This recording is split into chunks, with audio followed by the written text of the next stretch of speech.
말씀과 기도로 금요일 하루를 시작하는 우리 모든 성도들 가운데 하나님의 놀라운 은혜가 언제나 함께하여 주시기를 주님의 이름으로 간절히 축원드립니다. 오늘 통독할 말씀은 신명기 21장에서 23장까지 말씀입니다. 먼저 21장 1절에서 9절까지 말씀에서는 미결 살인사건에 대한 대속 규례 내용입니다.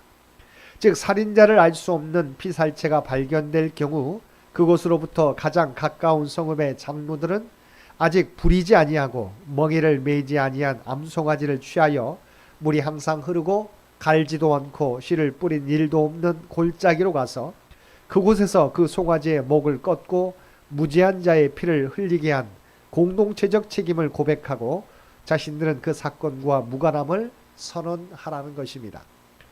이러한 대속 규례는 무죄한 대속 제물의 피 흘림을 통해서만 죄를 사함받을 수 있다는 원리를 잘 보여줌과 아울러 본래 죄가 없으시면서도 죄인들을 위해 대신 피를 흘려주신 예수 그리스도의 대속 사역에 대한 예표가 됩니다.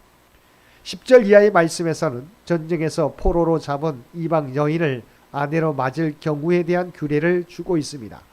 즉 전쟁 포로 이방 여인을 아내로 맞을 경우 먼저 그 여인을 집으로 데려가 머리와 손톱을 깎고 포로의 의복을 벗긴 후 1개월 동안 그 부모를 위해 애곡을 하게 하였습니다. 또 결혼한 후에 그를 기뻐하지 아니하면 돈을 받고 팔지 말고 그냥 내보내 자유하게 하라는 것입니다. 이러한 본문의 규례는 이스라엘 공동체가 이방인의 관습에 오염되어 순수한 여호와 신앙을 상실하는 것을 막고 전쟁 포로의 인권을 보호하기 위해 주어진 것이었습니다. 15절 이하의 말씀에서는 장자권 보장 관련 규례를 주고 있습니다. 즉 두 아내가 있는데 한 아내는 미움을 받고 하나는 사랑을 받을 경우 그것을 이유로 미움을 받는 아내의 아들이 장자임에도 불구하고 사랑받는 아내의 아들을 앞세워 그에게 장자의 상속권을 주는 일이 없도록 하라는 것입니다. 부모는 어떠한 상황에서도 장자의 권리를 지켜주어 그에게 돌아갈 합당한 기업을 주라는 것입니다. 18절 이하의 말씀에서는 불효자 처벌 규례 및 나무에 매단 시체의 처리 규례를 주고 있습니다. 여기서 불효자 처벌 규례는 부모의 권위에 순종하지 아니하고 징계하여도 듣지 않는 자식의 경우 부모들은 그 자식을 성읍 장로들에게 넘겨주고 성읍 장로들은 그 불효자를 돌로 쳐 죽이라는 것입니다. 이러한 규례는 가정의 질서가 얼마나 중요하며 또한 부모의 권위가 얼마만큼 존중되어야 하는지를 잘 보여줍니다.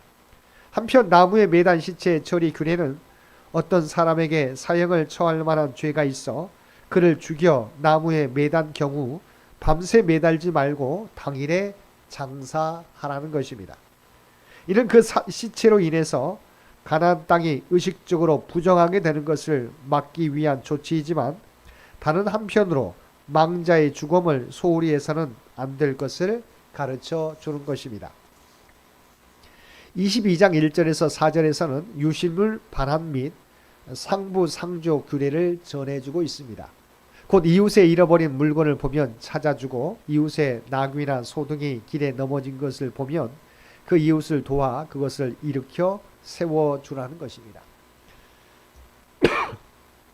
여기서 우리는 단지 이웃의 잃어버린 물건을 취하지 않을 뿐만 아니라 적극적으로 주인을 찾아 돌려줄 것을 요구하는 본문의 말씀을 통해서 이웃 사랑이 단지 이웃에게 피해를 주는 일을 하지 않는 수동적인 것이 아니라 이웃을 위하여 수고하며 희생하는 능동적이고 적극적인 선의 실천이라는 사실을 다시 한번 깨닫게 해줍니다. 5절 이하의 말씀에서는 선민으로서의 순결과 자비에 관한 규례를 주고 있습니다. 여기서 남녀의 의복 구별, 각종 혼합 방지 규례는 그 자체의 목적이 있다기보다는 성도들이 세상과 성별된 삶을 살아야 할 것을 가르치는데 그 목적이 있다고 하겠습니다. 또 새끼와 어미새를 함께 취하지 말라는 명령은 비록 미물일지라도 부모와 자식 간의 관계를 존중하여 자비와 긍휼을 베풀라는 의미입니다. 또 한편으로는 어미새를 놓아줌으로써 이들로 하여금 장래에 더 많은 새끼를 번식하게 하여 자연 생태계를 보존케 하시려는 의도이기도 합니다. 그리고 집을 건축할 때 난간을 건축하라는 명령은 지붕의 난간을 만들지 않아서 사람이 그 지붕에서 떨어져 죽게 된다면 그 피 흘린 죄가 그 집에 돌아가게 될 것이라는 것입니다. 9절부터 11절까지를 보면 하나님께서는 이스라엘 백성들에게 포도원에 두 종자를 섞어 뿌리지 말고 소와 나귀를 함께 결의하여 갈지 말고 양털과 배실로 섞어 짠 옷을 입지 말라고 하였습니다. 즉 사소한 일상생활에서도 각기 다른 종류의 것을 서로 혼합하지 말라는 말씀입니다. 바로 신앙의 순수성을 보존하라는 것입니다. 23절 이하의 말씀에 보면 어떤 약혼한 여자와 한 남자가 성읍에서 만나 통간한 경우 성읍 문에서 둘 다 돌로 쳐 죽이라고 명한 반면에 비록 약혼하여 정해진 남자가 있는 여자라고 할지라도 들에서 남자를 만나 강간을 당했을 경우에는 여자에게 아무것도 행치 말라고 하는 것입니다. 이렇게 장소에 따라 처벌이 다른 이유는 들에서는 아무리 소리를 질러도 도움을 받을 수 없었기 때문입니다. 결국 이는 하나님께서는 일의 결과보다는 동기를 또한 과정을 중요시 하신다는 사실을 잘 보여줍니다. 23장 1절에서 8절까지의 말씀에서는 여호와의 총회에 참여할 수 없는 자들에 대한 규정을 주고 있습니다.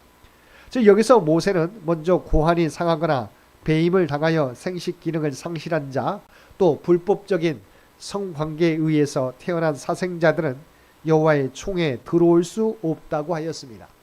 사실 이와 같은 규례는 문자적인 의미처럼 신체적인 장애자들을 차별하기 위해서 주어진 규례라기보다는 보다 깊은 영적인 교훈을 주기 위한 것이었습니다.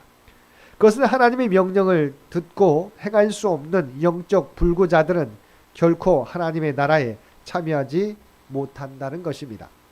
그리고 하나님을 대적한 암몬 사람과 모압 사람은 영구히 여호와의 총회에 참여할 수 없다고 하였으며 또 에돔 사람과 애굽인은 3대 후 비로소 여호와 하나님의 총회에 참여할 수 있다고 하였습니다. 본문의 의미는 하나님께서 당신과 당신의 백성을 대적하는 자들은 결단코 긍휼히 여기지 않으시며 또한 그들에게는 구원을 얻을 만한 그 어떤 은총도 허락하지 않으신다는 사실을 나타내 줍니다. 9절에서 14절까지의 말씀은 출전 시의 진중 성결 규례에 대한 내용입니다. 하나님께서는 당신의 백성들에게 일반적으로 평시보다 문란해지기 쉬운 전쟁터에서 오히려 더욱 성결할 것을 명하였습니다. 만일 그들이 성결에 힘쓰지 않은 채 출전한다면 그들은 아무리 선택된 하나님의 백성이요 군사라고 할지라도 그 대적에게 승리할 수 없습니다. 왜냐하면 하나님께서는 성결하지 않은 그들과 전쟁에서 함께하지 않으시기 때문입니다. 15절 이하의 말씀에서는 하나님과 사람 앞에서의 자비와 순결과 성실의 의무에 대한 신뢰들을 제시하고 있습니다. 그 신뢰들은 도망 나온 종을 다시 주인에게 돌려보내지 말 것, 창기와 남창을 두지 말며 그들의 소득을 하나님께 바치지 말 것, 형제에게 이자를 받지 말 것, 소원을 반드시 갚을 것, 굶주린 이웃의 자비를 베풀 것 등입니다. 이러한 규례들은 오늘날에도 우리들의 사회를 더욱 풍요롭고 아름답게 만들 수 있는 규례들입니다.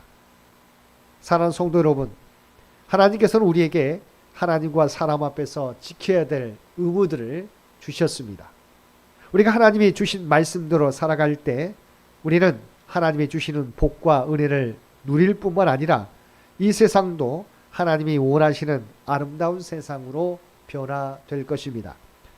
오늘도 우리의 삶의 자리에서 하나님의 백성답게 구별된 삶을 통해서 그리스도를 드러내며 살아가는 저와 여러분 모두가 되시기를 주님의 이름으로 간절히 축원드립니다. 함께 기도드리겠습니다. 사랑과 은혜가 충만하신 아버지 하나님, 이 땅에서 하나님의 백성답게 거룩과 성결 그리고 하나님 사랑과 이웃 사랑을 실천하며 살아가게 하여 주옵소서. 특별히 3.1절 기념일을 맞이해서 이 나라 이 민족이 다시는 외세에 우리의 주권을 빼앗기지 않게 하시고 자주와 민주, 평화와 통일을 이루어가는 하나님의 선한 도구로 쓰임받는 이 민족이 되도록 그래서 친히 인도하여 주시옵소서.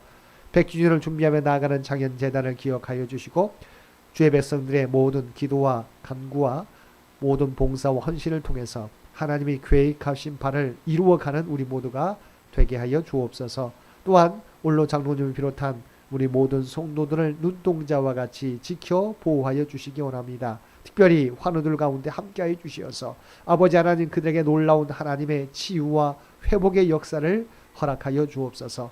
경제적으로 어려움 당하는 주의 백성들에게 하나님 풍성한 은총을 허락해 주시며 사랑하는 자녀들 그들의 믿음이 장성한 분량까지 자라가며 하나님이 주시는 지혜와 능력을 통해서 그들에게 주신 꿈과 비전을 이루어가는 귀한 믿음의 자손들 되게 하여 주옵소서. 오늘 또 우리에게 복된 하루를 허락해 주신 것 진심으로 감사드립니다. 주님과 날마다 동행하는 우리 모두가 되게 하여 주옵소서.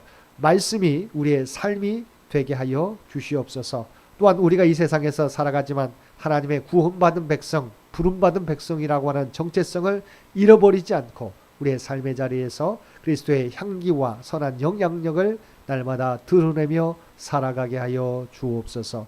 이 모든 간구 우리를 구원하여 주신 예수님의 이름으로 간절히 기도드리옵나이다. 아멘. 여러분 기도하실 때 오늘 주신 말씀을 위해서 이 나라 이 민족